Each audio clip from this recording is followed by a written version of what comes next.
it is Monday, June 10th, and I'm still kind of recovering from my surgery, but happy to chat. But I want to hear more from you than I want to be talking today, which is awesome for you that are joining because we get to, really get into stuff.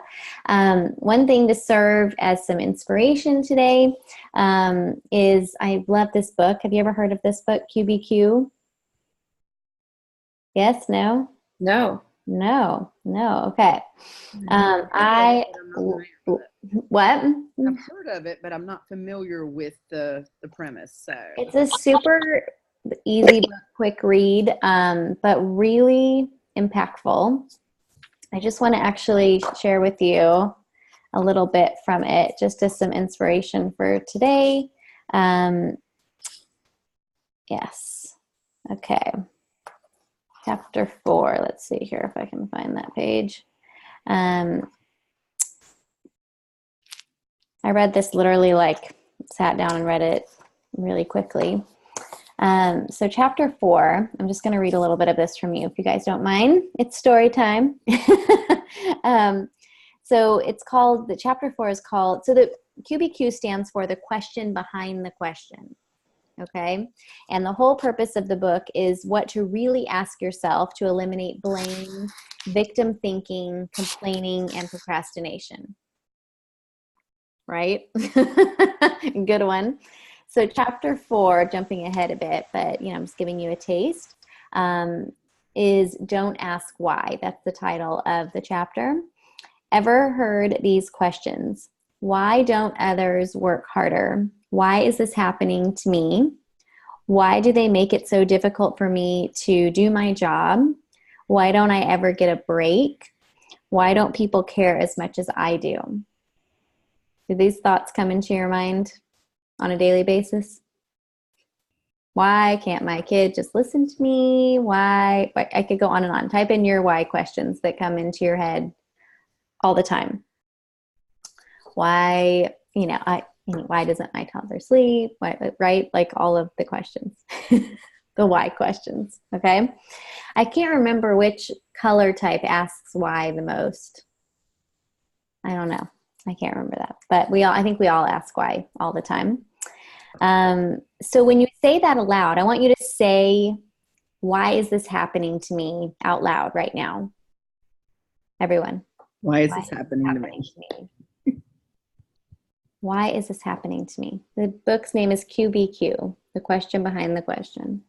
Why is this happening to me? So I want you to type into the chat, how does that make you feel when you say that? Why is this happening to me?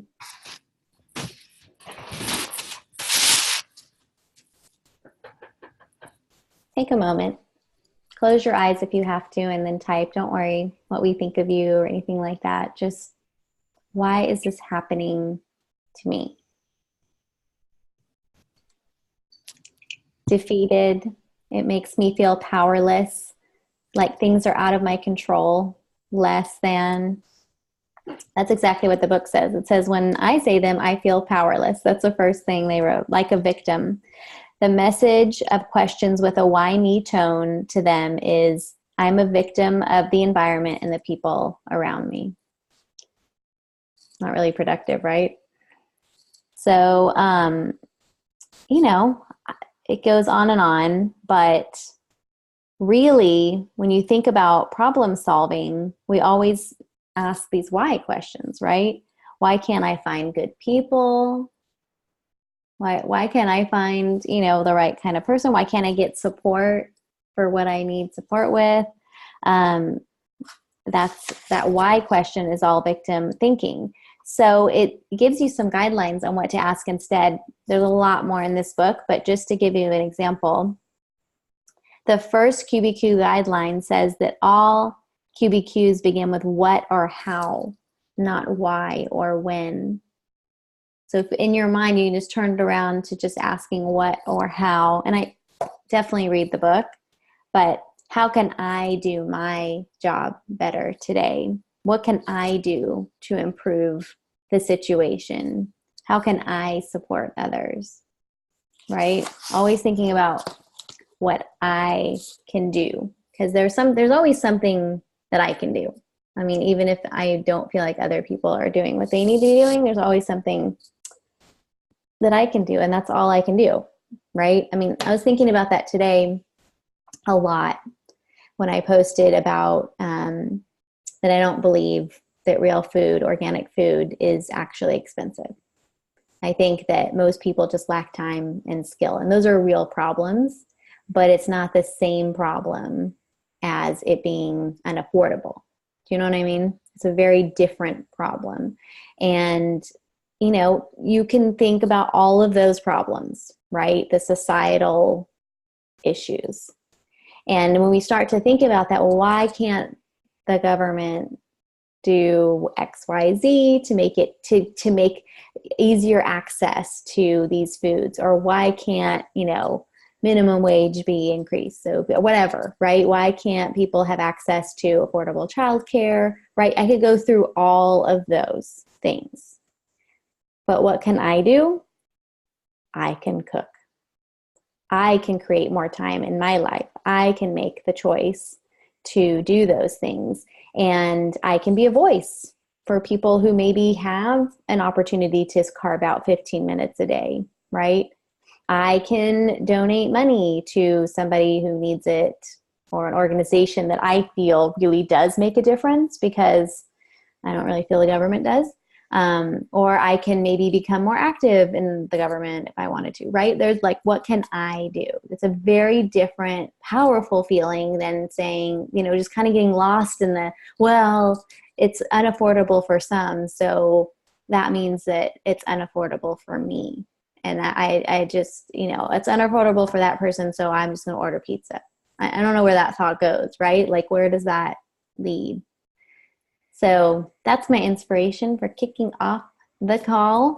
And I really do want to hear from you. What can you do today, or what have you been doing the past week, and how has that changed?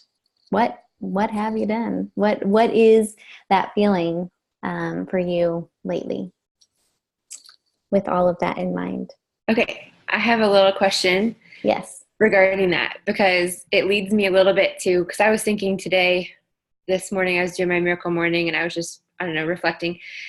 And I feel like one of my things that I struggle with is like my motivation or something, because I love all these, I love the oils, and I love the business side of things as much, you know, and I love the products. So it's just, it makes sense for me.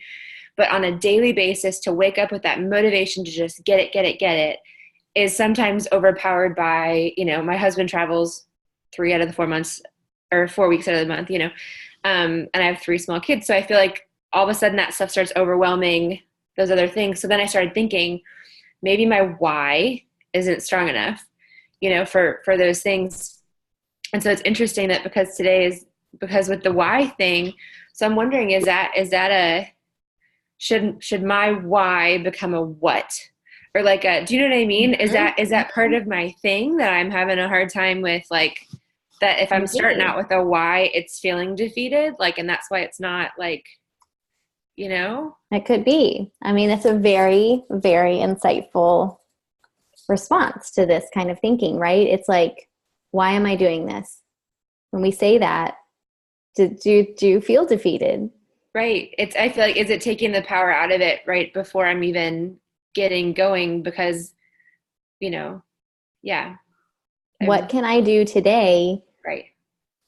Might be more helpful. Yeah. Or if I'm thinking, what is the reason that I want to do this today, instead of like, why do I want to do it? Then it turns it, I don't know, maybe if it's just like, what is my blank? And that might be a new way for me to try to refocus.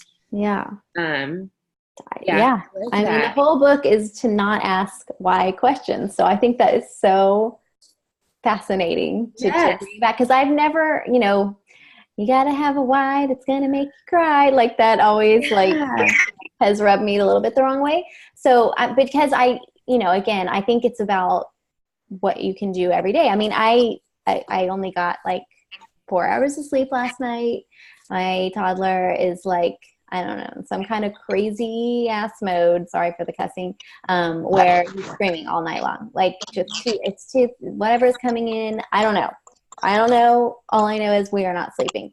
And it's been going on for like 3 weeks. So it's like, we're just zombies, you know? So all of those things, right? And, you know, but again, what can I do? So if you have a longer, I think you have to have like this bigger picture view. At least that's what's worked for me.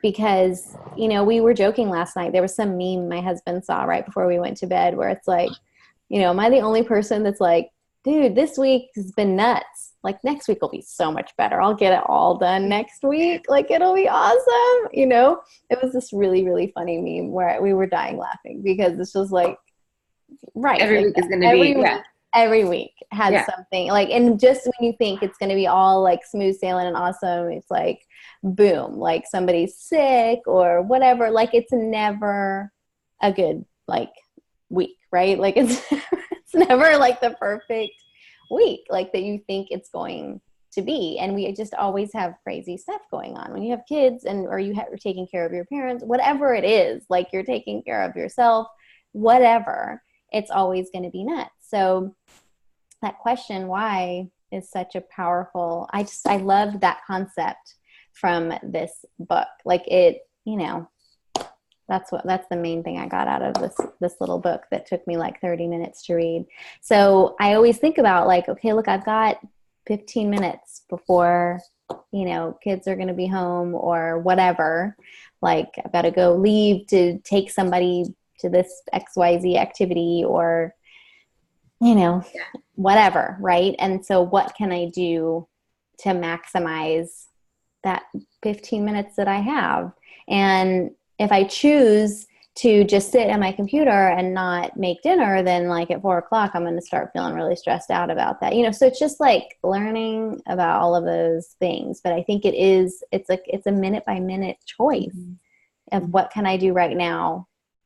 I think that's where, is it someone else commented about lost my why. I think if I go for it with the what can I do, if I wake up with a what can I do mentality and like minute by minute, if I can think of it as I go, what could I do, that feels attainable, where like this whole why thing, I've never connected with it from a standpoint of I'm a pretty sunshine and rainbows kind of person. So like I feel very blessed in my life. So all of the oil part just feels like another blessing, but it doesn't feel like something that's like this like heavy why thing. Right. Like, It's just fun. So I think that's why the what thing will help. I think that will be awesome. That'll be a good change for me. But. Yeah. And even, you know, write it on a piece of paper. I mean, I just posted on Instagram about it the other day, like, you know, not why, ask what, right? Yes. I have to do that nonstop. And even just when I hear it come out of my daughter's mouth, like, why is he hitting me or, you know, whatever. And I'm like, what can you do? Yes. What can you do to help this situation? Yes. Like, I don't know. Yeah. Right. It's like, yeah, it's changed a lot here because it does give you some power, which, you know, as a mom, I feel completely out of control most of the time. And, you know, I just never know what's going to fling through my door at any moment. I know you can all relate, like just have no clue right now. Yeah. But again, like the whole year I was thinking about this, like I don't have time to write. I don't have time to think. I kept thinking the whole year, I don't have time to think, you know, and I want to do the best thing for my kids, but like I need that time and to impact the world. And my daughter needs somebody other than me, you know, and so putting her in school, like that's the right choice for us right now. And she's at camp right now and I have a great morning time that I can think. And I don't feel guilty about it. Don't even at all. Like I just don't have that gene in my body to like do all this stuff that she needs me to do. So, and that's okay. We're not all perfect. So thank you for raising that. And anyone else connect with that?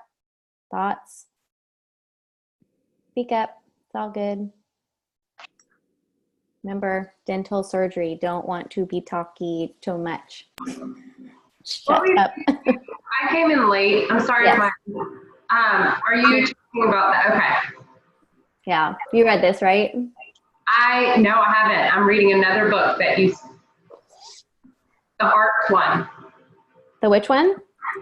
The Art of People. The Art of People. Oh, that's a good one. I read that one a while ago, and I'm rereading that one actually now. So I have not done that one yet. So this, I was just reading the quickest part of it. It's so fast. This book is a super quick read, but it's the question behind the question for those of you that joined a little bit late. But the chapter I was reading from the title was Don't Ask Why. You know, and how you feel when you ask, you know, why don't others work harder, or why is this happening to me? And everyone was saying they felt powerless. And so you're supposed to ask what or how. What can I do, or how can I make an impact? And so Kirsten was very astutely bringing up that when we talk about our why in this business, is that making us feel powerless, some of us that maybe don't connect with that wording. And she's thinking, well, I'm going to ask what instead? What can I do? So it's just a very interesting insight. I will say on that, and I think this is where people are different, is, and I think the why, like when you use the why in the context of why me, why is this happening? I totally think that's when the what and how. But one thing that I got really caught up in probably this past year and a half is the what. And so for my personality, it was like the mechanics of the perfect content, the perfect, like, there's so many things that I was just doing, and I really like got away from the emotional part of it for me. And I'm not overly emotional, but there are things that I see and I'm like, oh yeah, I'm gonna get that. Like, that's just my personality, and I stopped looking at that. And so being so consumed with the what that I just lost sight, and I don't think I realized how important that was until now. Looking Yeah. And so the whole, right now, what I'm living in is rebuilding all that, is really throwing myself at the emotional why, and the what is just, I'm figuring that out, because this is so strong right now. I'm just figuring it out. And so I think it is different for everybody in different seasons, and you have to find, like you said, Kirsten, if the what right now is speaking to you, then that's what's making you move. Like, it's just whatever's making you move. And Lindsay, you've heard me say the analogy. I mean, I'm just visual. Like, if there's two buildings, like really tall buildings, and you have $1,000 at the other end, and someone says, walk across and get it, you might scooch across a little bit, and if a little wind blows, you might turn around. But if your kid's on the other end, you don't care what it's going to take to get there. You'll figure it out because your kid's on the other end. And so it's like, for me, I had to figure out what's on the other side of that building for me to, like, not even think twice about running across the board. Like, but I was before, like, this is what this is going to look like, and this is how it's going to be. And I got really tied in the what, almost too much. And for my personality, that's probably not the best, because I'm a 7, I'm a blue. I need to be like Big picture. I need to be big picture, and I was bringing it down too small. And so that's for my personality, like, that was not a good place, and I'm still trying to figure that out. So it's good to hear all this talk, because I'm sure there's people on my team that are like, shut up about the why. Like, just tell me what. I know, it's just interesting. And then that's one simplistic point from a much larger book. So I would definitely check this out, because it does talk about, I think, a lot of that too.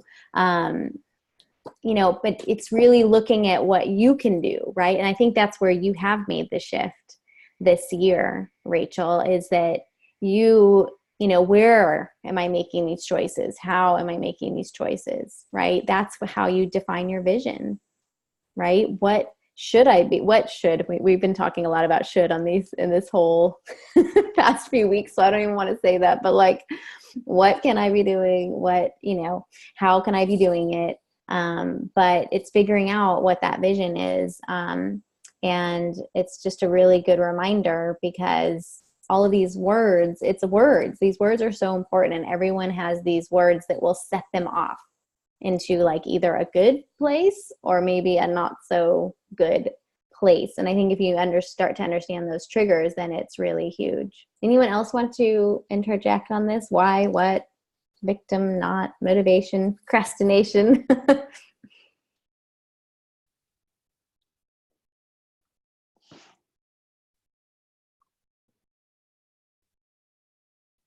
I'll add something there. I think maybe just, hi, it's Anna. Hi. I joined a little bit late too, but I think I've gotten onto the conversation. I do think here, knowing why you're doing something probably is extremely important, because the victimize, being a victim or not acting or, blaming something else probably becomes easier if you're not too sure why you're doing something. If you have a very clear picture of why, and you have a very clear goal, it kind of drives you past all the other hurdles that can normally stop you, I think. It's very true. And I know you had a very clear goal.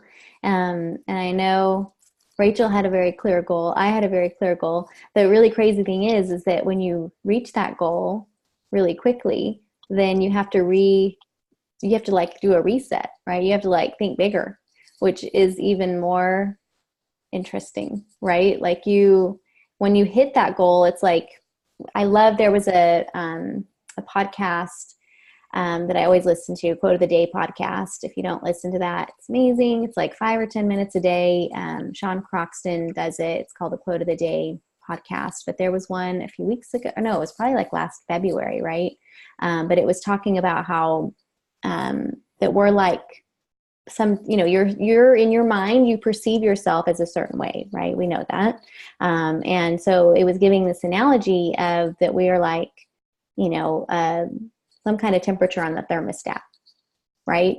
And so if you think you're 70 degrees and then all of a sudden you attain all this success and you move yourself up to, let's say, 90 degrees for a time, you've hustled, you're working so hard, you've done the things, and then you start to be like, I'm not really 90 degrees, like that's scary, like I'm gonna bring it down a notch back to like, I don't know, I could probably I feel like I'm really more like 75 degrees. And so we kind of like self-sabotage ourselves down, once we've hit a goal, we're like like what just happened, I'm not really that person, like that's freaky.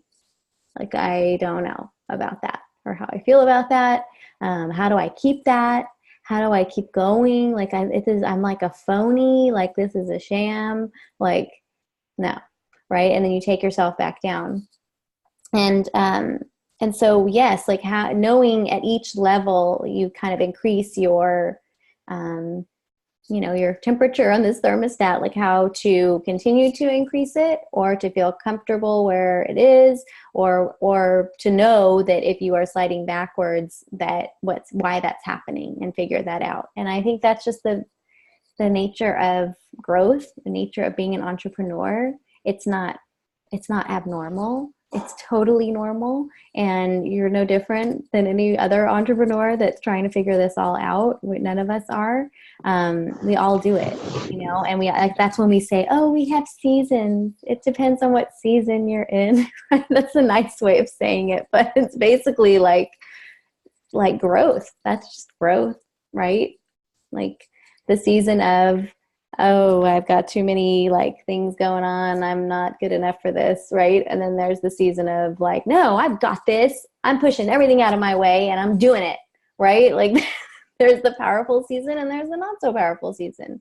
And it just depends on what's going on in your life. But again, when you start to ask those questions and thinking about what questions you're asking yourself, then you can figure out what season you're in, right? Or if it's a healthy one or an unhealthy one, and that where you're just explaining away and kind of feeling powerless to do anything because maybe you're just, exhausted and whatever. But then again, what can I do? What can I do to fix the problem I'm having with the exhaustion. Okay, I could hire a sleep consultant. I could give my kid ImmuPro every night. I could, like whatever, right? Like all the things. Why is he not sleeping, right? Like, you see where I'm going with this? Like, it's a very like, what can I do to get out of this phase so that I can think and actually bring value to people so that they will want to join Young Living with me. Right? I mean, so that my business can grow and I can move past where I am right now. Because, I mean, I'm there with you. I need to get my enrollments up. What can I do? I'm doing all the things, right? Am I doing them well? I don't know. On 3 hours of sleep.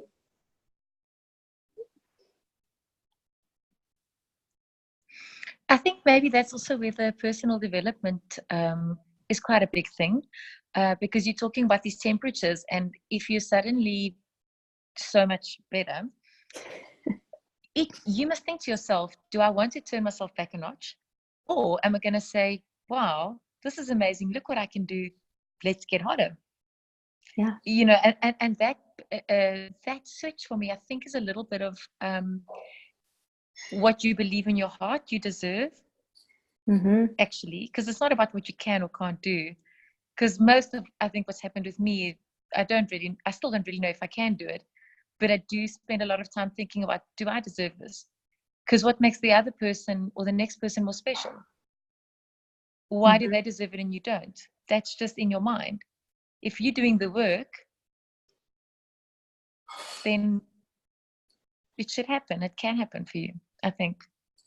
Mic drop. That's it. It's the worthiness and deserving issue, right? That's ultimately what sets your thermostat. Wouldn't you agree? That was amazing. That's true. I think we all feel that way. Do I deserve this? Is that the right question? The question behind the question. That is the question behind the question, I think. Do I deserve this? And the personal development is where and oils, right? We know that, right? Like that's the part like that you have to go after if you're not feeling it. I mean, setting a why is a big part of it, but I think another big part, because, right, like the building analogy, let's go back to the building analogy, Rachel. Your kids are over here, right? I'd say that people have that going on every day with the choices they make, right? Things I might think, they should do, right, to save their kids, right? I mean, it's like all those degrees, right? Like if your kids are in the middle of the street and a car is coming, like you're going to go and push them out of the way. But like if they're eating, McDonald's every day or whatever, and that at some point in the future they could have all these endocrine issues and cancer and maybe, right, but they're going to be fine, right? They're going to be fine. So it's like these degrees of why, right? And what's going to push you across that building. But I think it's also like, could I jump out into the middle of the street and push them out of the way in time? Am I going to get hit? Like, am I fast enough? Am I healthy enough to climb across? Could I really do that? Right?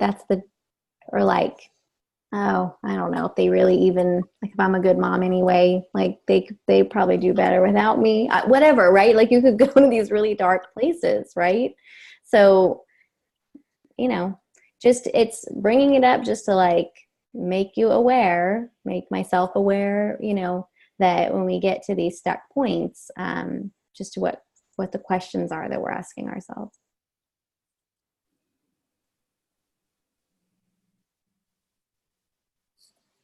And I think too, Lindsay, like you were just saying, for me, and I'm saying for me because I don't ever want to make blanket statements that are true for everyone, but I know that Kara Cozier said, and this was so prominent for me, letting fear push you before vision pulls you. I mean, I was building fast because I had a fear. I was like, I didn't want this and this to happen. I remember my mom was sick and I wasn't able to be with her. And I was like, oh, heck no. Like, that fear of not having control of my time or not having control of my resources, like, pushed me. And then I was able to, like, there's a big vision, but then needing those, like, little marks to check off along the way, right? And so even now, part of my big vision now is I'll see people that I do admire and draw inspiration from, and that pulls me. Like, I want that freedom. I would love to have land, or I would love, but then there's like a little fear behind that. I don't want to stay stuck where I am forever. So there's two kind of forces coming together, but for some people, it might just be this specks of fear, like getting a bunch of envelopes in the mailbox. Like, I don't want this forever. And some people, that might be their driver, until they have that big why. And so I think speaking to that is important, especially when you're talking to your people. There was a freedom in that for me when Kara told me that. I was like, oh, okay, so it's okay to be doing this to get away from something too. To get, I don't know, it doesn't have to be, I want to be on trips and be, that's there, obviously, but sometimes it's letting the things that you don't want in your life now push you forward. And sometimes people, that's strong enough to get them to fly across the board. That's strong enough to swing them in front of the car, to pull the kid out. And I remember thinking, like, kind of in building the business, the whole work thing didn't really hit me, like you said, Lindsay, until I got there. I was like, oh, like, oh. So it was funny. I don't know how many of you guys feel that and when you feel that, but it's interesting to see how that self-worth thing hits at different times for different people. Mm-hmm.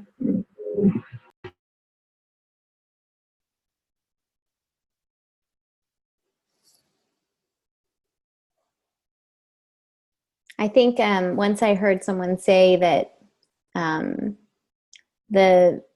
I wonder how exactly the quote went, but it was something around, the worst kind of, or the best kind of successes, or the worst kind of success, or something like that is just a little bit, right? When you get a little bit of success, that's when you really start to have all this stuff come up, right? Like in the beginning, you're not really paying attention. You're just, for some, right? I think for those of us on this call, that's where I want to target it, is that, like, it's that little bit of a success that then it's like you have to rethink everything. Like, oh, I got here. Now what do I do? Mm-hmm. Am I worthy of more? Do I deserve this? All these people. I'm responsible for all these people. What does that mean? Right?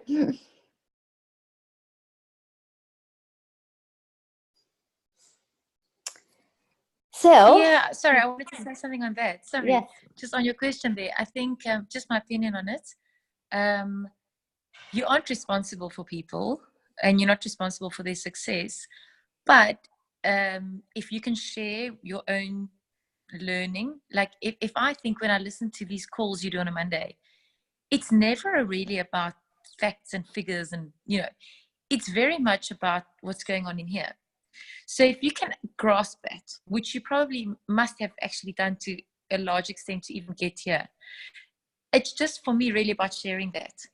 And I think if you can just share that with other people, then you give them the tool maybe that we were given, that I feel very much, at least from my perspective, I was given from you and from Eddie, about to get where I am. And if you can just pass that forward, then you've gone beyond what you're responsible for, I think.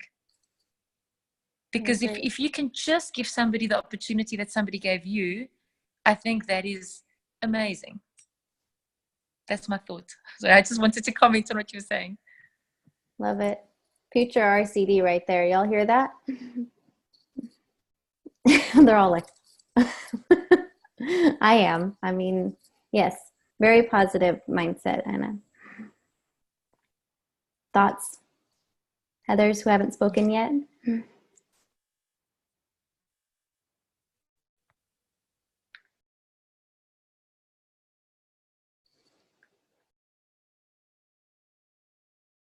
Somebody said they lost their why. I don't know if she's still listening, but someone had written that, and I just want to talk about that for a minute, because I do think that is worth noting. What does that mean even? You've lost your why. It was me. Hey, Nicole. I lost, I don't know, like, everyone always had a strong why. In the beginning, it was like, what's your why? And I'm like, I don't really have that strong of a why. I feel, I mean, it was just to have the best for my boys and my family. But then, like, a lot of other people I follow in Young Living that's, like, not in our, like, line and stuff, like, her kid has autism. So that's her strong point. That's her why. And so all her stuff is really focused on that. But I don't have that. I don't feel like my why is as strong as that. Does that make sense? Mm-hmm. So then I just kind of lost my why, even though I want everyone to have the best of the best and the clean of the clean and that kind of stuff. But to me, I'm pushed back a little bit because I don't know what to tell people. Does that make, like, Mm-hmm. I think that's why. So I don't have my why anymore. So does this feel like as you learn more, it's like hard to kind of reconnect back with that beginning energy, that feeling you had in the beginning that was like drawing people to you, that, you know, that excitement? Yeah, because you know how it is. When you learn this, you learn that, and then you learn this, and you're like, oh my, 900 million things, and you're like, ah. And so I know that I went on a different branch of my tree and stuff like that, but I need to get back to that simple reason why last year at this time I was silver, and this year or this time I'm so far behind or back. I need to be there. Mm-hmm. So It's reconnecting to that energy. We talked about that a few weeks ago, right? About everything, all the actions stem from that energy. And in the beginning it was new. Maybe it's the new part that excited you. It was new. Right? It's always like way more exciting to write about like something new you learned about tangerine than something old about peppermint. right. I mean, just to put it in simple terms, right? Right. Newness is, someone just wrote, newness excites me. That's me too. Like I'm 7 blue, whatever you want to call it. And I always want something new. I always want to be learning something new, right? Is that how you feel? Yeah. And then you learn the new stuff, then you're talking about that and you don't feel like people are connecting with Right. that. Doing the simple beginning stuff. Mm-hmm. So, How to reconnect back to Right. that energy. yeah, and then like someone said, when I hit silver, I felt like, oh my gosh, I can't just do this basic stuff. I need to do something bigger to help these people do something bigger. So Wait, say that again. So when I hit silver, I felt like I needed to be a leader, even though I was already leading. Now it became more official, I guess. But so the basics that I did to get to silver, I got like freaked out because I'm like, now I need to do something more. I need to teach them more. And then I think that's what kind of stumbled me, and I tripped and fell a little bit. Mm-hmm. Because that name, that title, what did that Right. do? Well, it made me want to help them more and give like a bigger purpose of something besides just the simple basics. Even the simple basics are the best of, the base of it. I think you just answered your own question. I usually do that. It's like at some point we think we have to do something else because of some title we were given that means nothing really, because honestly, like what does that mean? Silver, then we think we have to do something different, right? Or be more in some way. Right. So it's like the thermostat went up to here. Yep. And you went, okay, it was a lot more fun down here. Right? More fun down here. Way more fun down here when you're like ignorant and clueless, and you weren't disappointed. There were no disappointments, there were no setbacks, there were no failures. It was just all new and exciting, right? Right. I mean, it's like with marriage, right? Or kids, like, sometimes it gets to a point where you're like, gosh, it was way more fun when we were just dating. It was way more fun, right? I think what is truly I mean, if you take it to the marriage analogy, let's take it to that. No, let's go there. What makes things, does it always have to be new and exciting, or does it have to be intimate? Right, that makes sense. You know, when you intimately know someone, it can make it not new anymore, but you intimately know them, and that fills a different need.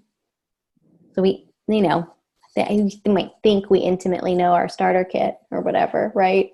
Or whatever. But I think it's like, again, like how do we tune into the intimacy of what we do?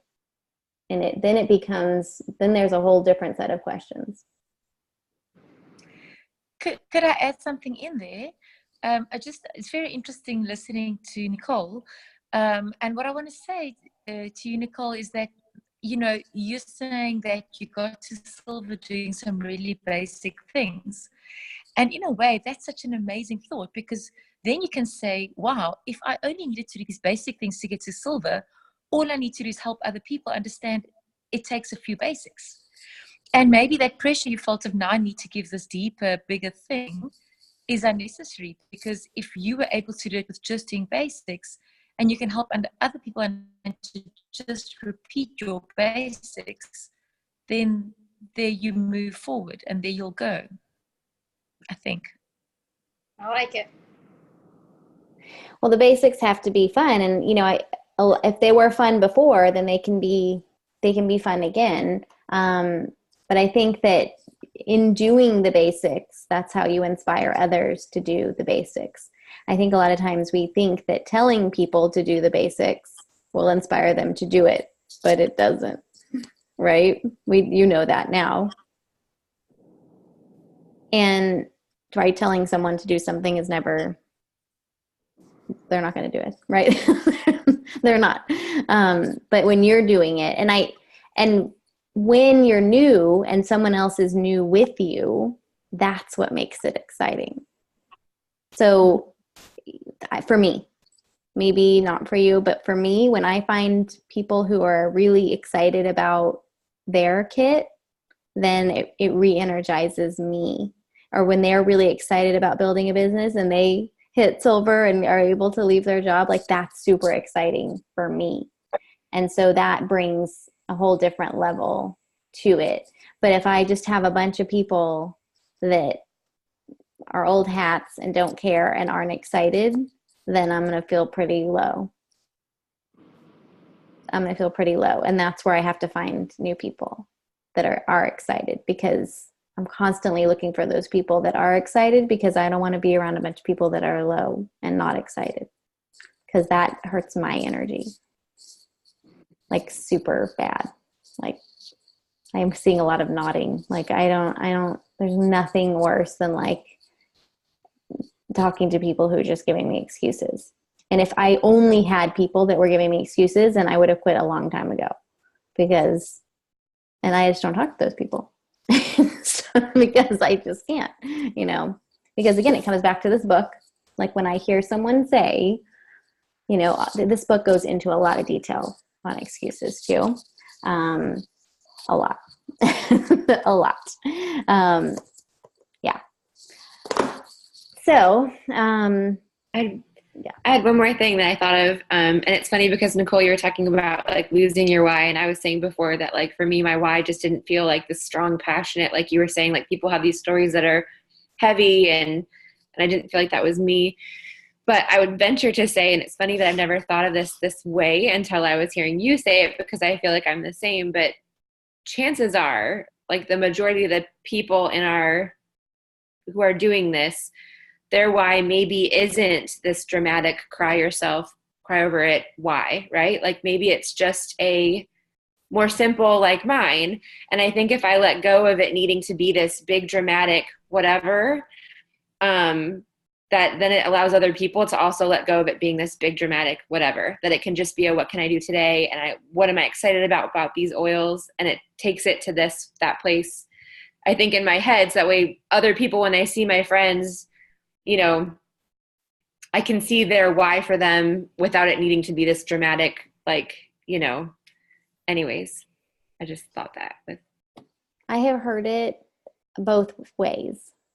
And I just think it depends on what you connect with, because I connect with what you just said. Like, I just like doing the daily stuff. Like, I honestly just love the daily stuff, and each that's those little bits and pieces consistently done little by little, a little becomes a lot. That is my story, hands down. End of the story. Like, I don't have like this big charity or this big thing that's driving me. Like, never have. I'm I donate so much money, and we just sit down and we're like, what should we do with this? You know, and it's fun.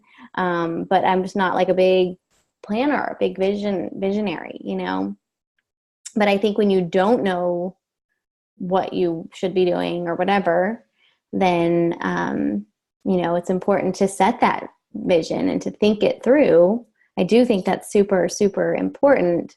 I just think that it's ever changing. And so, but I'm like one of those people who just totally resists any kind of authority at all. So take that with a grain of salt, because you know, some of you might be the complete opposite.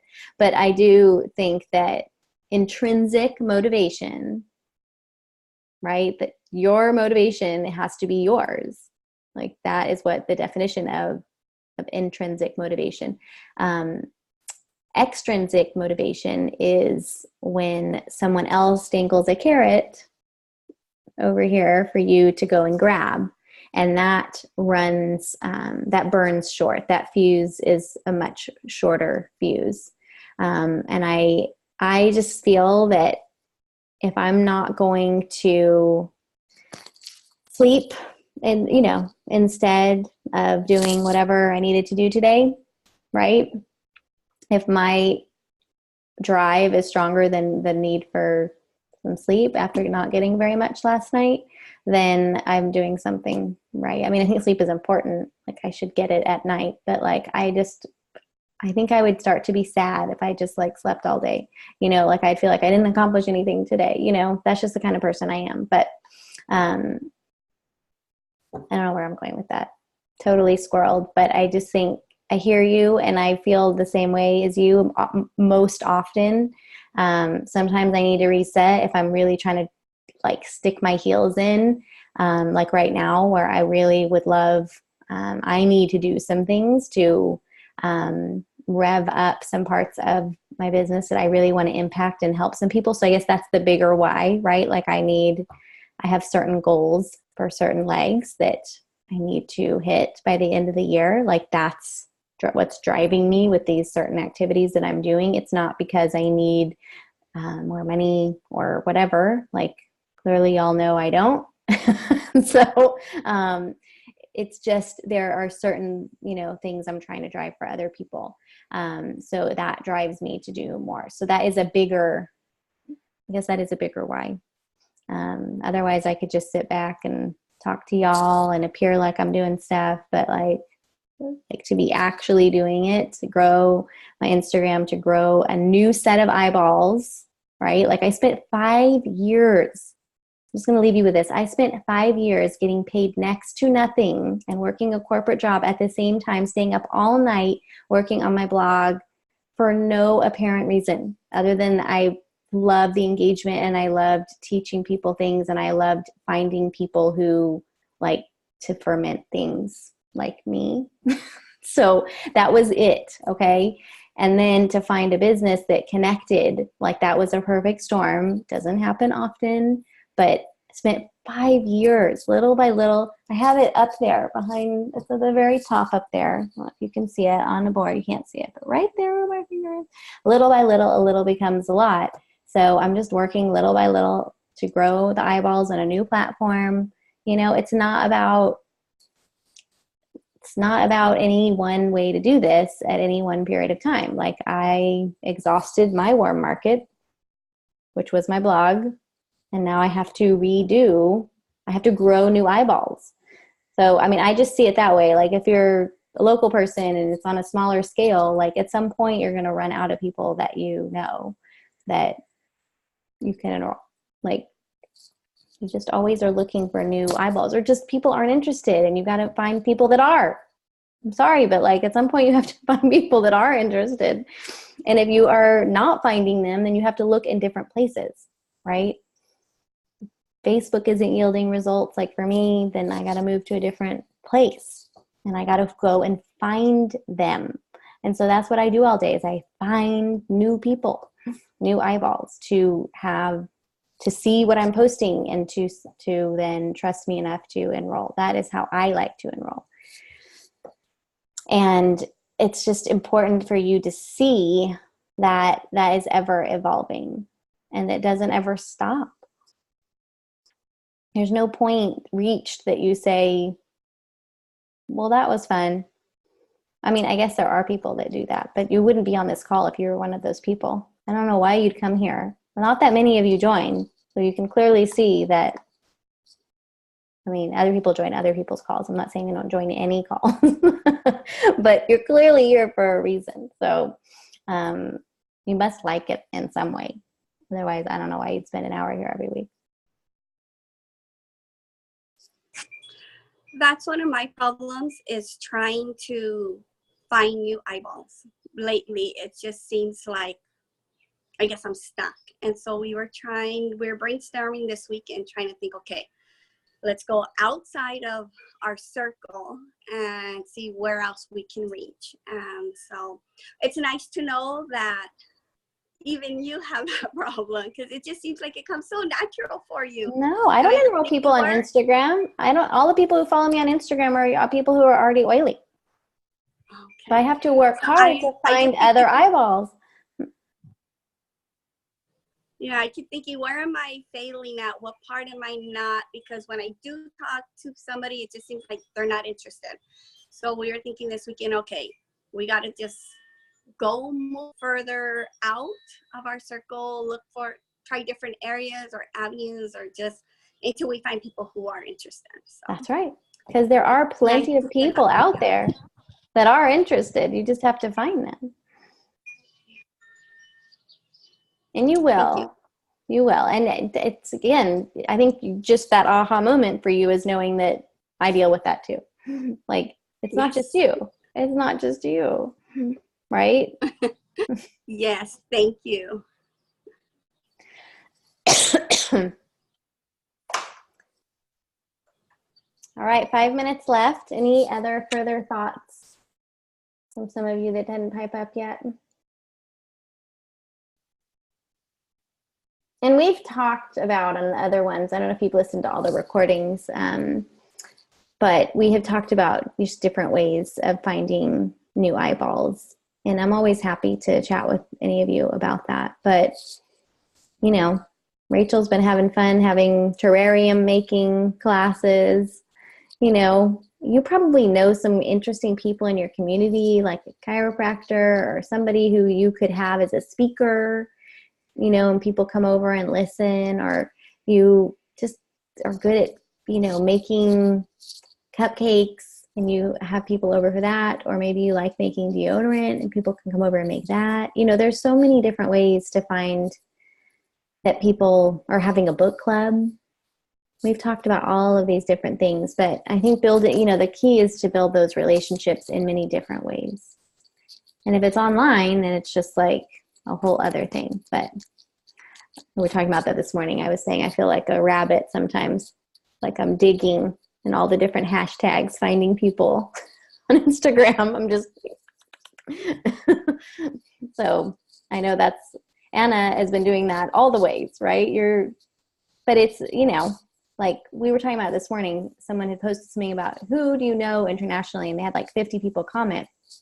And I think that was a while back, and they hadn't actually physically reached out to all those people. They wanted to just send everybody one shot at something. And I said, well, you know, really, it's like you got to reach out to each person individually and ask them the questions of who do you know and how do you know them and where did you meet them and when was the last time you talked to them, and, you know, would you feel comfortable talking to them, or how would you reconnect with them? How might you go about doing that, right? Like to be authentic, right? Not like, here, send them this graphic that says we have an awesome team and here's this great opportunity for you. Because if someone reached out to you and said that, what would you think? Boom, here's a photo. Oils, we're expanding to this country.